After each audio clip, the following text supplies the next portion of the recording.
We are here today to present the threat of climate change to the state of California to the congressionally formed alliance of responsible thinkers.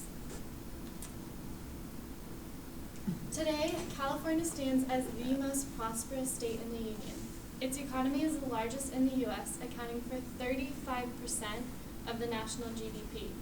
It is the country's biggest agriculture producer and exporter. The World Bank declared California's economy as the 8th largest in the entire world.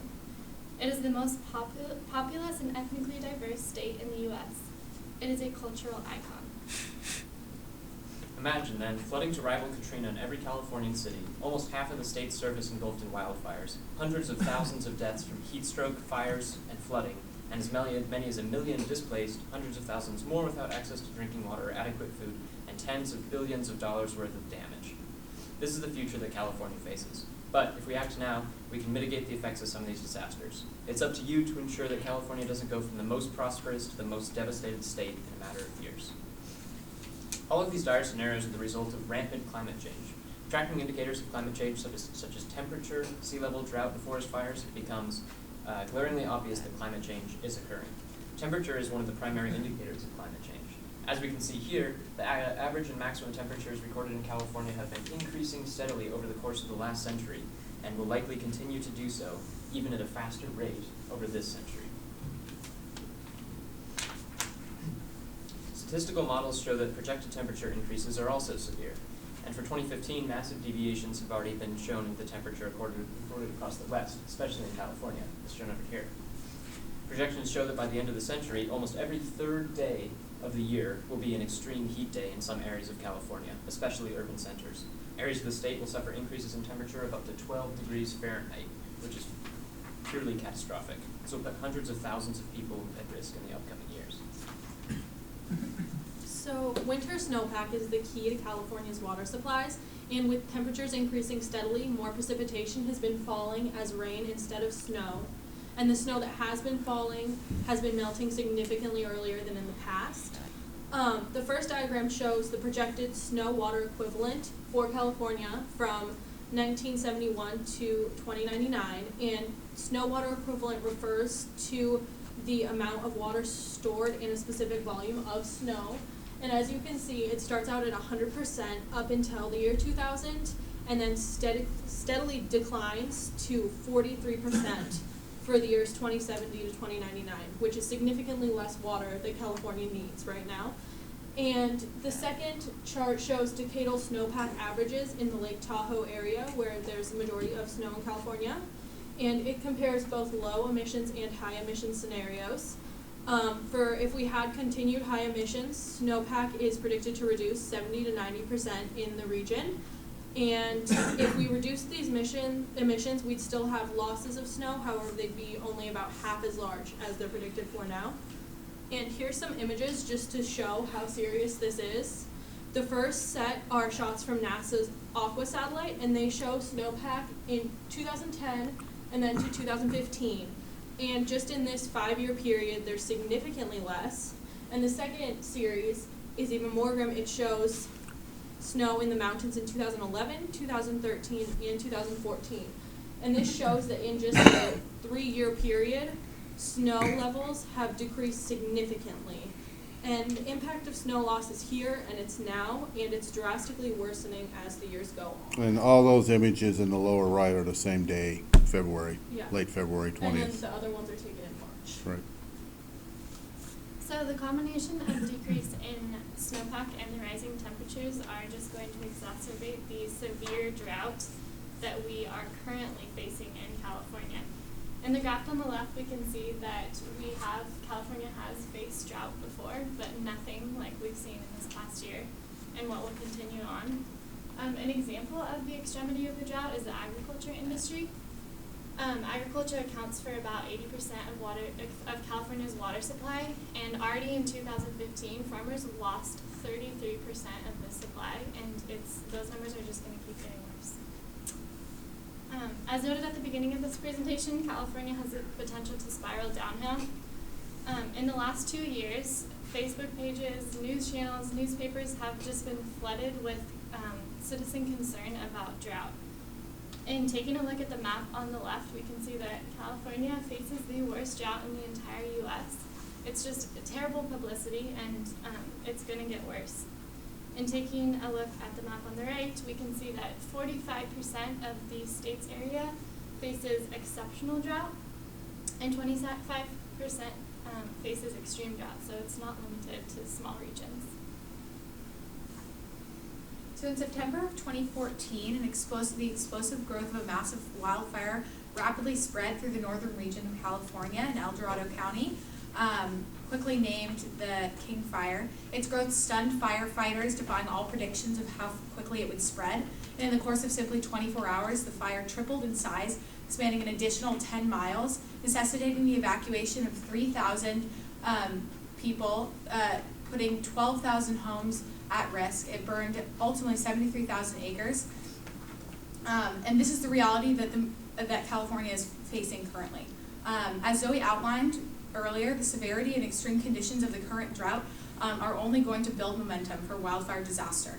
Northern California in particular has been under special alert for extreme fire behavior for the past year due to extreme low moisture in plants, as well as dead branches and logs littering the forest floor. The California Emergency Management Agency released the State California Multi-Hazard Mitigation Plan in 2010, which included data from the past 50 years regarding wildfire occurrence, broken down by life form. So annual totals have a large range, with a low of 31,000 acres annually burned in 1963 to a high of 1.37 million acres in 2008. Fire is most common in shrublands across all decades, which you can see in this graph, and it begins to make a huge spike in the early 2000s when California started facing drought conditions. But overall, an upward trend in acres burned is clearly evident since 1950. So CalAdapt created this map that gives you all a view into the year 2085. Showing how wildfires will increase by region. Areas that are darker orange, red, and even black will increase by up to tenfold. So imagine the King Fire that I described earlier with 3,000 people evacuated, 12,000 homes at risk, and 73,000 acres burned. Imagine that tenfold. It is beyond catastrophic. And that is just one county that is represented in these darker areas. And we're looking at the entire region of Northern California as well as other regions in California. So wildfires are a disaster that California is currently facing and will continue to face on a much more severe level. In addition, as you can see on the chart to the right, data from satellites and tide gauges show a clear increase in global sea level with an annual increase of 3 millimeters since 1993. California itself will see a particular increase of 1.4 meters, which will exacerbate flood conditions and make situations like this one not so rare. In terms of the economic impact of these disasters, and in particular flooding, damage to property is estimated to be $100 billion, with infrastructure or like roads, bridges, and even in San Francisco International Airport to be flooded. So in terms of wildfire property damage and economic costs, here's a breakdown of just simply looking at residential property value loss, broken down by wildfire risk level, with a total potential loss of $227 billion. And just to put this in perspective for you all, this just in the high risk category, that's just shy of 2 million households that would be affected. So that's not just 2 million people, but 2 million households that are at risk of destruction or partial destruction. So unlike future and sporadic events of wildfires and flooding, agriculture has already taken a huge hit economically. Just in 2015, there was a statewide cost of $2.7 billion, a loss of 2.7 million acre-feet surface water, and a 33% loss of the agricultural water supply. So the statewide loss will be $80 billion of that $100 billion that agriculture currently produces. So that's 80%. The future losses are due to a combination of increasing temperatures and increasing severe drought. Additionally, in California, there will be a large economic loss through the outdoor industry. In America, their outdoor industry plays a huge role in the economy.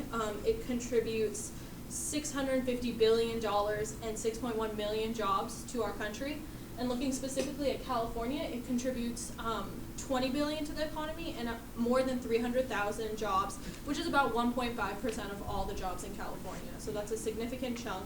And specifically, the winter tourism industry alone contributes $1.4 billion and 24,000 jobs. As you can see in this image, this was taken in March around Lake Tahoe, where there should be plenty of snow. However, this snowboarder is snowboarding with dirt.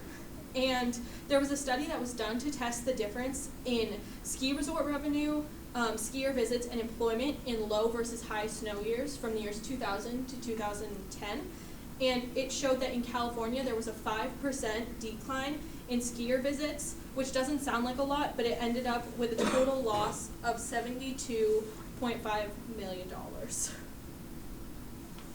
So in addition to these massive economic impacts from these climate change disasters, there's a human cost that is associated with it as well. So recent heatwave instances have shown how devastating such events can be. In Europe in 2003, 70,000 people died of heat-related issues. And in California in 2006, up to 675 people died during a heat wave. Heat waves are predicted to increase in frequency, duration, and intensity and become more humid and cause a greater number of deaths over the course of this century. At-risk groups will, as usual, be the most affected. The elderly, low-income areas, and children will experience high mortality rates. 100,000 to 200,000 people can die as a result of these events in the future without proper mitigation. Further, effects of drought, flooding, and fire will leave as many millions of people without drinkable water and millions more homeless. This is a situation on par with conflicts or disasters in the third world. It is simply unconscionable that Americans should have to experience these issues in this day and age. So the total that stands to be lost by California due to climate change is over $330 billion, which is 15% of California's GDP, 200,000 lives, and millions more displaced and in need of water and emergency resources. However, we can prevent some of these effects of these catastrophes by setting aside resources for immediate disaster response and implementing long-term strategies to better the situation. To begin with, we must set aside resources to combat disasters when they strike. The hundreds of thousands of deaths from heat waves can be avoided by setting up rapid response centers in all major cities with indoor air conditioning units, emergency food and water, and transportation to the centers. This can be done for a total of less than $10 billion per year, which is equivalent to the military's budget for just 5 days. This would save over 200,000 lives. As wildfires are increasing in frequency and intensity, it's important to have a mitigation plan that can act as fast as the fires spread. Unmanned drones are tools and resources that can bring new technology to rural areas, and more information can be accessed for a significantly lower cost, all without putting any human beings in harm's way. The intensity and direction of massive wildfires can change in a matter of seconds. Drones can safely gather information and quickly send it to firefighters on the ground. Lockheed Martin Corporation developed an unmanned helicopter, KMAX, that is currently demonstrating its capabilities in Afghanistan by delivering supplies to Marines day and night to precise locations. And then KMAX can fly higher and carry heavier loads than most similar drones. And this drone in a test was able to drop 12 tons of water on a precise target in just 1 hour. So not only are these drones effective firefighting tools able to access and send current information more efficiently and as well as protect human safety, but they are also incredibly cost efficient compared to current methods that are being used in the West. KMAX drones and drones alike are operated at roughly $1,300 an hour compared to current helicopters that are being employed in the West that are being that cost about $6,696 per hour. So that's significant savings right there, as well as protecting human safety and developing new technology. It will be more effective. Finally, it is necessary to create a stock of basic resources for the millions of people living in California. The stockpile of food and water for the residents of each extremely high-risk zone for the disasters we've talked about would be a good starting point.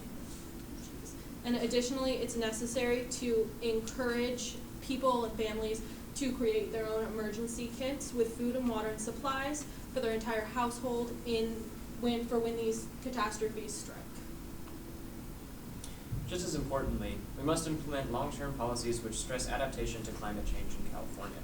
Urban improvements can decrease the danger of deaths due to heat. Painting rooftops white and planting low-water trees and foliage in public spaces have been shown to decrease urban heat buildup and retention drastically, which will help alleviate heat stress and, additionally, lower water usage and strain of air conditioning on the electrical grid. This can be done for mere millions of dollars, which is a drop in the bucket of California's yearly budget.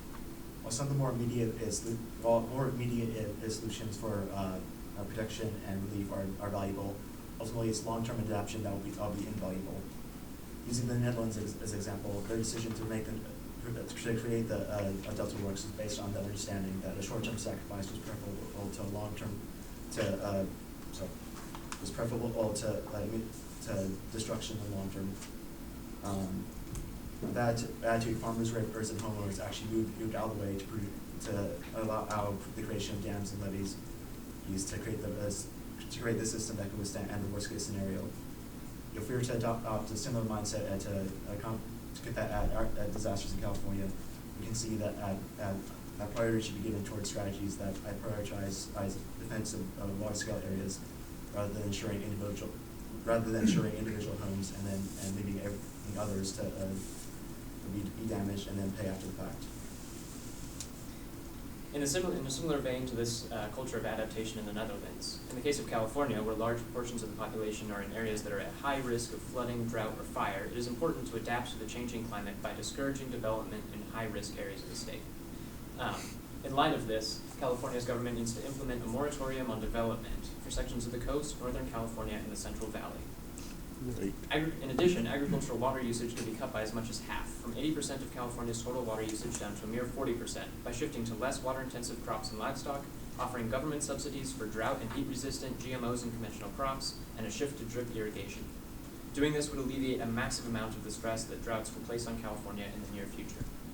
After agriculture, urban water uses is the next biggest drain on the state's water budget and reserves. So, and the municipal water system needs to regulate household waters and public water usage by restricting water usage to particular times of the day, and setting green law fines at $10,000, and imposing harsher punishments by shutting off water when households reach limits, rather than the current $500 a day fine, which is just too low. So I know that my team has presented a lot of information before you all in a short period of time, but it is incredibly important that you take our proposals seriously. Not only do we have logical reasons to implement these strategies, but we have a moral obligation to do so, to save the lives of our citizens. Our family members, friends, neighbors, and fellow community members are impacted by these climate change disasters.